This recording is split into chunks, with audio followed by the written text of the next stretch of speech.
It has been a while, guys. What is up? It is That Random Dude, and today I'll be showing you how to play Game Boy and Game Boy Color games on your Nintendo DS Lite or your Nintendo DS Fat.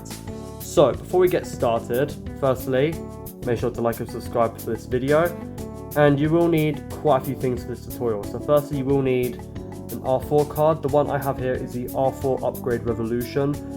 I'm pretty sure any other R4 card will work, but for the sake of this tutorial, I will be using this specific R4 card.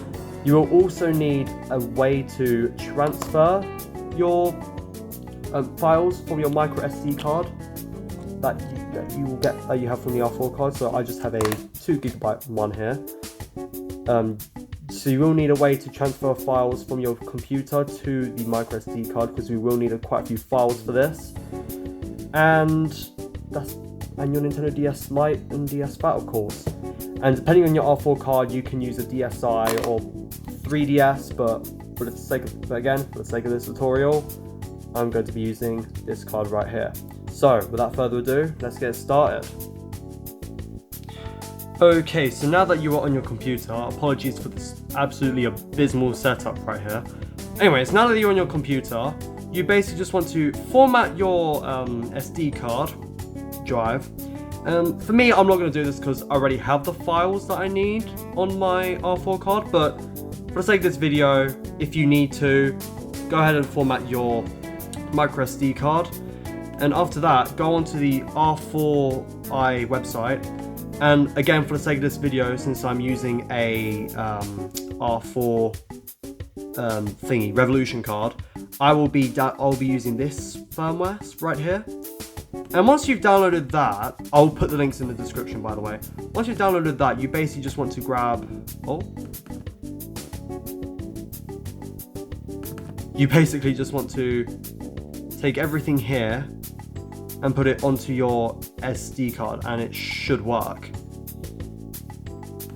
And after you've dragged and dropped those files there, actually keep in mind you will also need to make a games folder to put all your ROMs and stuff and the lameboy emulator itself. So make sure you, just like here, I have a games folder, so make sure you have that, since that will be very much necessary. So now that you have installed that, you will need to get the lameboy emulator. I'll put the link in the description for this as well. And also, before I go any further, I do not condone piracy of any kind. This video is purely for educational purposes. I do not condone or endorse piracy in any way, and make sure that the games that you are playing on your DS are legally owned. But the emulators themselves are perfectly legal. So once you have installed that, you simply just want to drag your lameboy game.nds into your games folder right here. And like I said again, I already have the lameboy.nds on my SD card. So once you've done all those steps, we can go back to the Nintendo DS. Okay, so now that we're back on the Nintendo DS, again, sorry for this absolutely terrible setup. I have my R4 card inserted, and it should load up like as so. Just click A on game, and yeah, I just have a bunch of other random ROMs on here. And here we should see lameboy. And yeah, so from here we will see games. So basically just go to wherever you have your Game Boy ROMs legally obtained. And we should, so I'm going to load up both a Game Boy Color game and a normal Game Boy game. So here we have Mega Man Extreme 2. And as you can see, it does work. I'm not going to play through it because can't be asked. But as you can see, it does work. And you have your settings here as shown.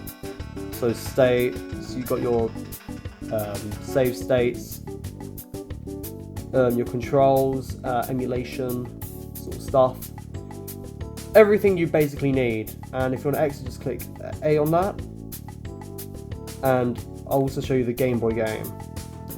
And sort of similar with the GBA and Game Boy Color, I believe. I don't have a Game Boy Color. You can also set, you can set the color here to green. and I think it did work. I don't know how well that will capture on camera, but yes, as you can see, Super Mario Land 2 does work, just like any other Game Boy game. So that is pretty much it for this tutorial. Sorry for the absolutely terrible camera quality. I'm going to try and work on that, but if this tutorial was of any use for you, please like and subscribe, and if there are any issues whatsoever with the tutorial, make sure to hit me up in the comments and I'll try to help you best as I can.